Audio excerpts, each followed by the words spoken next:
Hello and welcome to Niaga Spotlight with me, Tamina Kausji. Niaga Spotlight goes through the week in business and future affairs, market watch, industries, analysis and insights. We've got you covered right here on Niaga Spotlight. Well, today on a very special episode of Analysis, we are looking at all things livable cities and inclusive urban planning and design.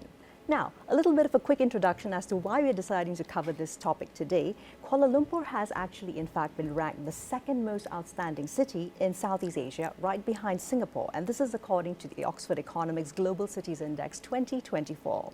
This latest list actually placed our beloved city Kuala Lumpur at number 135 out of 1,000 cities worldwide. Kuala Lumpur, though, at the same time, let's be realistic, does indeed require considerable pivoting towards accessible, inclusive infrastructure and public facilities in our urban hubs, because this will allow us to reap cost-benefit advantages of universal accessibility in the medium to long term.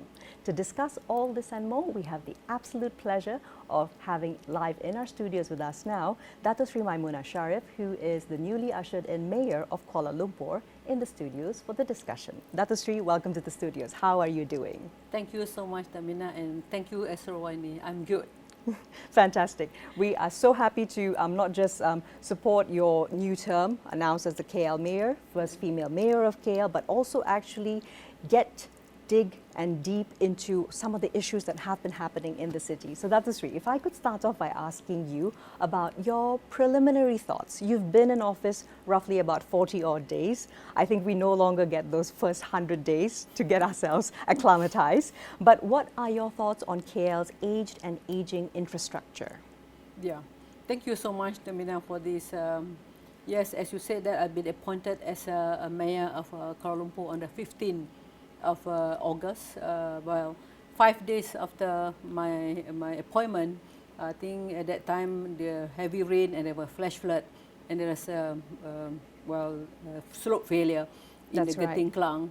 And at the same time on the 6th day, it's also the incident about the sinkhole in Jalan Masjid, India. That's right. So when it also relate to what your questions on infrastructure, as you said, age infrastructure. And also I just came back from Moscow. At the same time, I just came back from Berlin. I think if you comparatively our infrastructure with them, we are still young, maybe like 200 years. But they are even 1,000 years in terms of infrastructure. But nevertheless, I think cities must be able to last that long, but because there is also a continual urban regeneration. Exactly. Yes. A city is a living, breathing organism of its own, right? Yes. Yeah. So that's the reason why when I was in the UN and also now in the DBKL, DBKL are constantly invest in road building and then invest in utilities, replacement. At the same time also, we're not forgetting our culture and in terms of the preservation and conservation of the building and also in terms of the infrastructure. So that's the reason why we in DBKL, we have this program, we call it Kuala Lumpur Area Improvement Program. Right. Okay. So that is actually very specific area improvement program. So how do you think that this is actually going to contribute to a couple of the main challenges that we have, which include transportation, road challenges, and all of this running along in a city of we're at 8.8 million individuals right now? Yes, through this 51 area improvement program, we look into the very basic amenities. For example, like road, mobility, and also in terms of the the drainage, and at the same time the oxidation pond and the retention pond when we link to the flash flood.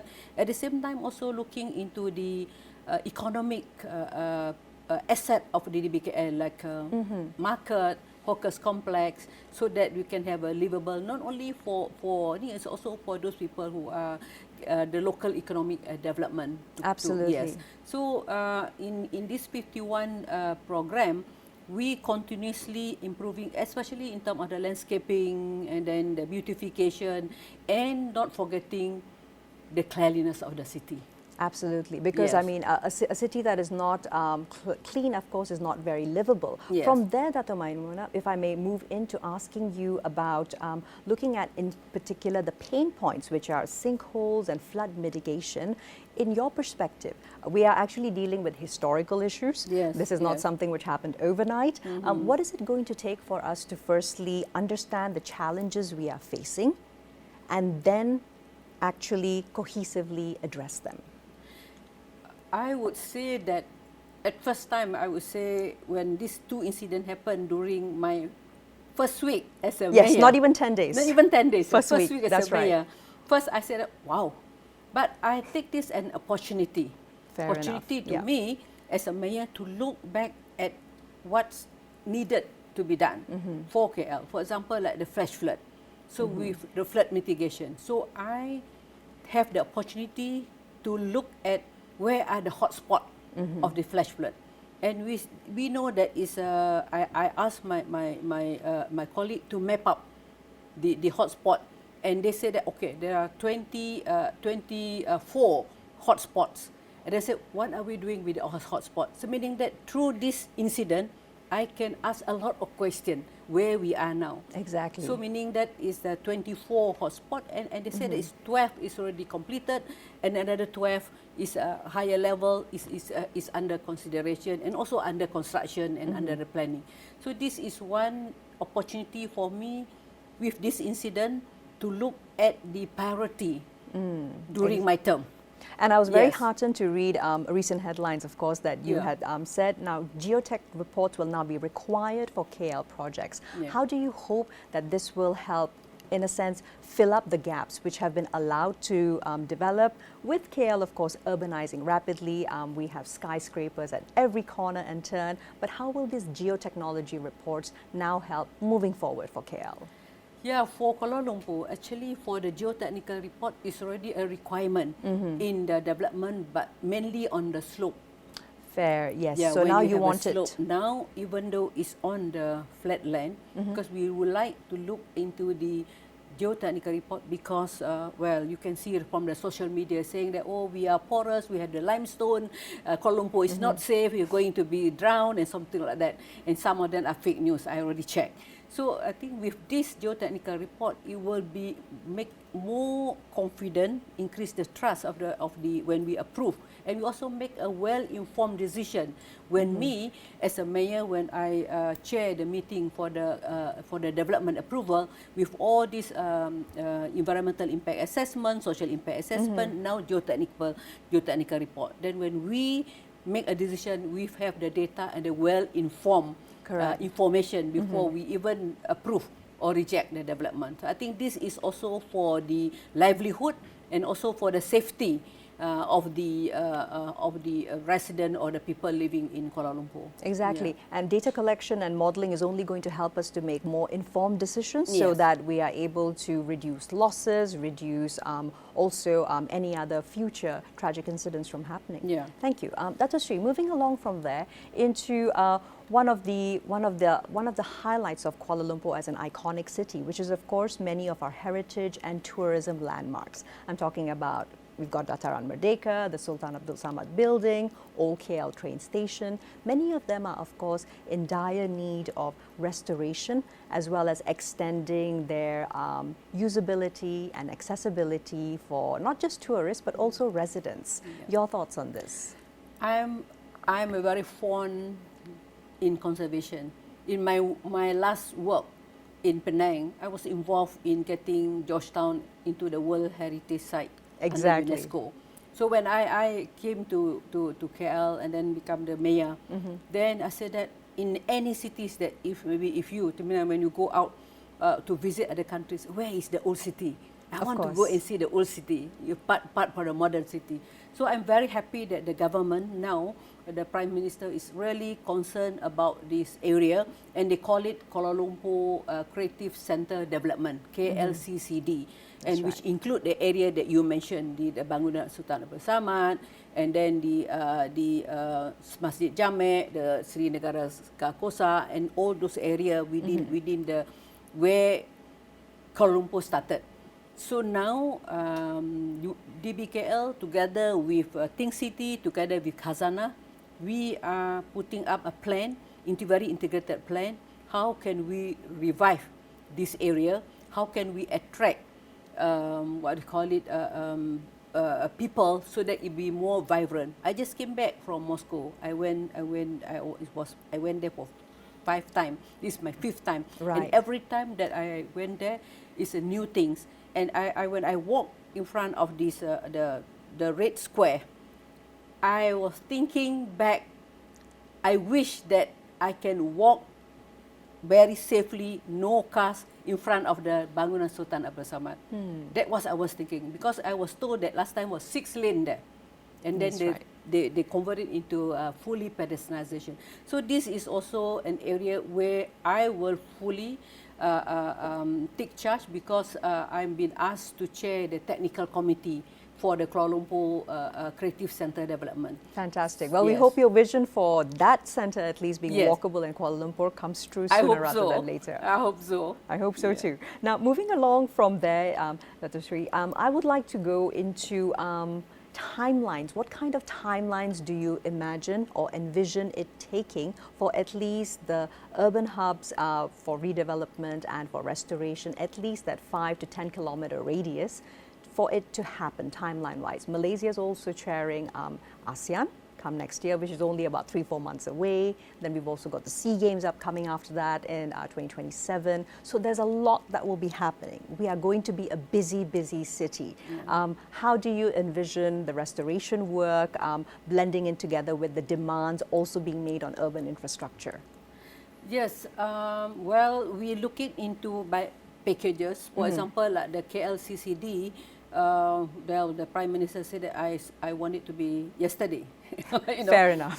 But now, I think the work is already started on the Bangunan Sultan Abdul Samad, and we are also looking into the public RAM. How can we connect the seamless connectivity between other areas outside this KLCCD to connect with our River of Life project and the other part of the old cities. At the same time, we also would like to see, and we are now putting up a plan. I just finished having a budget retreat and a governance reform retreat in the BKL, and we also looking into how can we improve further the infrastructure and also the environment of Kuala Lumpur. And we have put it by packages also. Right. Because this is when you ask about the timeline for the KLCCD, definitely there must be something. The government would like to have 1 or 2 activities within that area or within Bangunan Sultan Abdul Samad. That is a timeline. You know, it's in October and then it will be next year. That's right. January or February.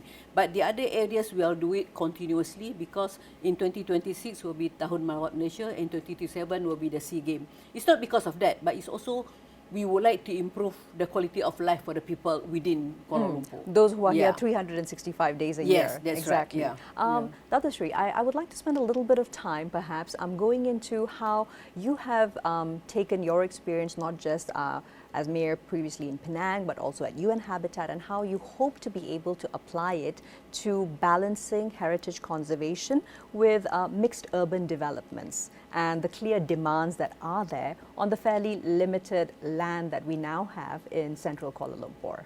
Yeah. It's very timely that you asked me the question, Tumina, because we just finished talking about our draft local plan 2040 for Kuala Lumpur. 2040. And okay. I would like to also to have this opportunity to explain, because many people thought that conservation means no development.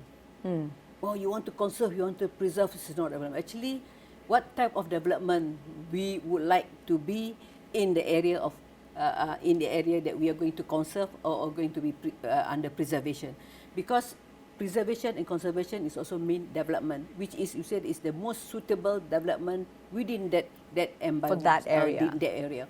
So these are very important for us, and of course the other areas when you talk about development and conservation and the other part of the other cities, we also would have to plan and also to guide the development. It's not only to, some people say, oh, you have this plan because you want to control development. It's not One, yes, to control development. At the same time, also to guide the development and the developer to have a very sustainable and balanced. So we are talking about carrying capacity. We look into traffic impact studies. We look into the environmental impact studies, social impact studies. Now we also have the ESG, environment, social, and governance. Yes, to apply it. Yes, to apply this, so that any development, it can be balanced up. That's why it be inclusivity involved. At the same time, it's also sustainability involved. So I think this is very, very important for us in Kuala Lumpur, because, as you said, that it's not that big area, but with an 8 million population, and everyone want to have the best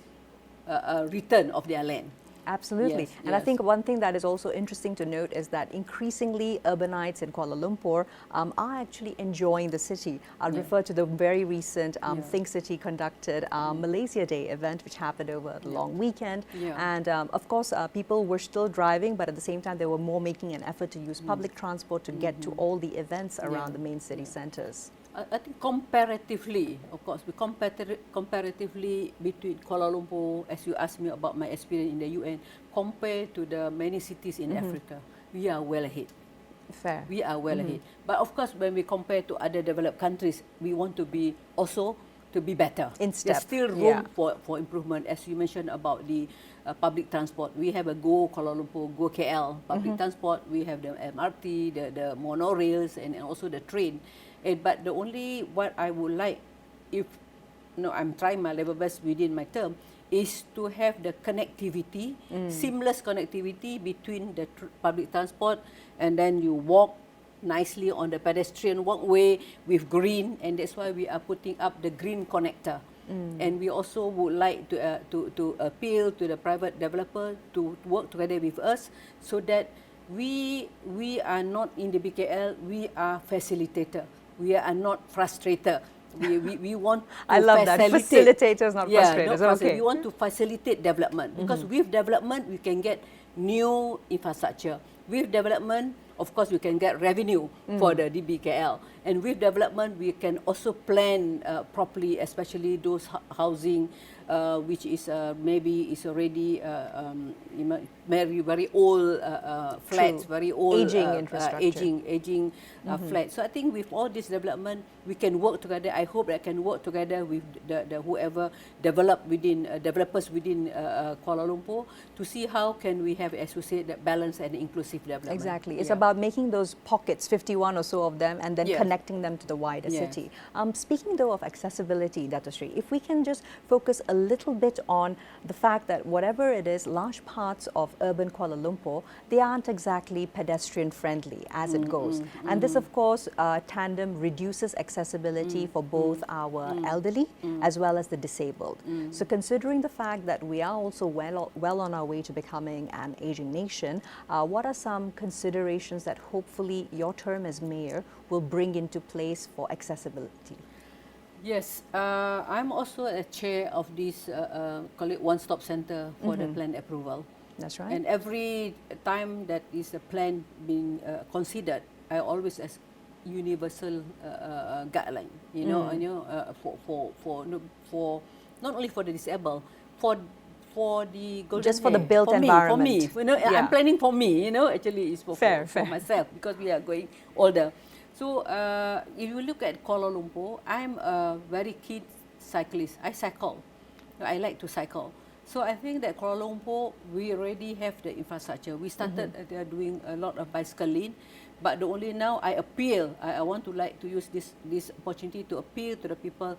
Please respect the pavement.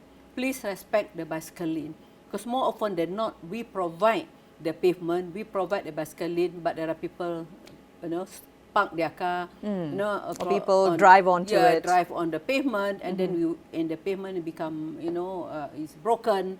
At the same time, it's not seamless when it comes to cycle. At the same time, we also put the condition in each of these housing or any development that is come for the approval for this universal design. To include not only for the disabled, it's also for the able, and also for the children, safe city for the children, and also for the pregnant women. Sometimes that we really need to look into this. So I'm really putting up very strictly into this. Every time I said that universal design, is it inside there? Then my planner said, yes, it's inside. Can you see? But we have to look into their building plan. So one of the area is, we call it SIPTAP, is in terms of the development through the safe development through safe environment through urban design. Right. Yes. So one area that I would love to ask your thoughts on, we do have certain accessibility features built into some areas in urban Kuala Lumpur. However, for example, because of maybe a lack of proper oversight, what is supposed to be wheelchair accessible actually does not fit a standardized wheelchair. Any thoughts on how we're going to approach remedying these areas in and around the centre? I think that's the reason why I'm the type like bottom-up approach. When you want to design for the handicap, the able people want to design for the handicap. Sometimes it doesn't work. So we need to include the handicap when it comes to the designing of this handicap facilities. Because sometimes it's not enough to say that this is, I provide the handicap toilet. Or I provide, yes, the disabled toilets. Or I provide we'll call it the pedestrian for the blind. But sometimes when you go in, the way they put the pole and the way that you can't even swing your it's not organic. It's not organic. Can't even swing your chair. So I think in order to design, we're talking about planning and design just now as a topic. In order to plan and design any facilities, we need to involve the community, the user. That's why the end user. Yes, the end user. The community engagement is very, very important in planning and design in Kuala Lumpur. If you want to design for the disabled, you have to include them. Otherwise, the able people cannot imagine, because we are not there yet. We are not there yet. You know, so I think this is very important in terms of the bottom-up approach and the community engagement. Not only in the disabled, but in anything that we do. I believe in community participation. And Datuk Seri, speaking about the community, I'd like to ask you on your thoughts about instilling a more civic-minded attitude in Malaysia when it comes to especially upkeeping of the city, littering, waste collection. In a sense, it all goes hand in hand, but at the same time, one could arguably say that Kuala Lumpur or Kuala Lumpurites, KLites, we produce quite a lot of garbage, but at the same time, moving beyond that into a more civic-minded society. How can that be encapsulated via perhaps policies or even programs that DBKL hopes to support? Yeah, if you remember on Friday, is it on Friday? We had the Hari Cuci Malaysia. That's correct, that's correct. I did see that on your socials. Yeah. Yes. That time, that is the World Cleanup Day. This World Cleanup Day, actually, was UN Habitat's work. During my term as an executive director, we put up to the UN Habitat Assembly for this day to be recognized, and the zero waste day. Right. So every year, 30th of March is Zero Waste Day. So that's why we have the World Cleanup Day, the first World Cleanup Day. And to answer your question, I think there are two ways. One is the advocacy. Advocacy and the education is very important. And for me, penalty is last. One you advocate, one you educate, then no choice, we have to enforce penalty. So perhaps incentive-based initiatives, could that work well? Yes. In DBKL, we have these, for example, when we talk about recycling. I say that it's not, 3R is not enough. I always promote 4R. All right. They say, what is the other R? Rethinking. Rethinking, You have to rethink whatever you do. The change must be start from ourselves, behavioral change. I remember when I was given a talk, I said that, how many of you in this hall do recycling? A very handful do recycling. But they preach, we have to keep the BKL clean, the Kuala Lumpur clean, we have to do this. But they themselves, they don't do what they practice or what they preach. So I think this is very important, behavioral change, manner that you have your behavior towards cleanliness. Second is education. Third is also penalty. At the same time, we have the community program, working together with the community. For example, like 1C, 1R, one community, one recycling. And DBKL also have this program like if you bring the recycling material to the recycling center, they give you a coupon. Then you can use this coupon to change for food, like rice, cooking oil, or milk, or can even use this coupon to reduce your rental on the DBKL housing. Wonderful. So I think this is like incentive. At the same time also, to me, kesedaran lah is your own practical awareness. Approaches as your well. own awareness. I think this is very important, and it start from young. Not only, sometimes old people are very difficult to change, but you have children in the kindergarten, that is very, they believe in it, they will go back and tell the mothers, hey, Exactly. don't do this, don't do They'll that. police you. Yes, yes. I think that is very important. Absolutely. Yeah. And perhaps one last area of discussion regarding the city planning, urban planning and design itself. How could we possibly potentially integrate IoT, the Internet of Things, to speed up and enhance accessibility and efficiency in Kuala Lumpur? Are there any ideas that you are perhaps eager to try or that you would like to see rolled out in Kuala Lumpur? Yeah, in Kuala Lumpur, actually, we already integrate the Internet of Things or IoT in Kuala Lumpur, especially in enabling the smart mobility. We have the digitalization strategy, especially when you include the smart traffic management, and at the same time Go KL free bus, and also using the CCTV on the smart street lightings. I just came back from Moscow last week. I was very impressed when I went to their innovation, their planning section. They call it situational room. Is live. Is the areas of digital twin.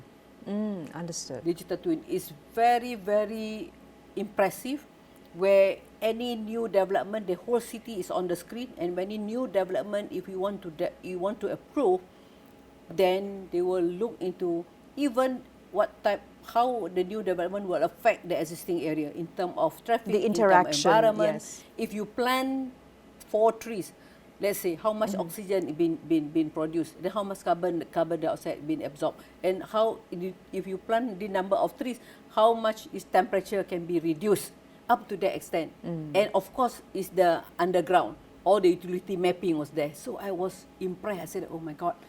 Then I talked to the mayor of Moscow. Can we sign MOU? He said that she asked me, he said, can we sign MOU with Kuala Lumpur? I said, I don't want to sign MOU with Moscow. I said, why? I said, I want to sign AOA. What do you mean AOA? Agreement of Action. Right. Meaning that MOU Fantastic. is just MOU, but agreement of action meaning that I agree to certain action. So I think this IoT and digital twin at the moment now, and AI, I was so impressed when I saw a like robot and moving on the pavement. It's Right. green color. I said, what is that? It's just like a Grab, but I a Grab see. is robot. Our Grab is with the motorbike. And also with the carbon emission coming out when you are on a motorbike. Fair But enough. in Moscow, the Grab is on the pavement.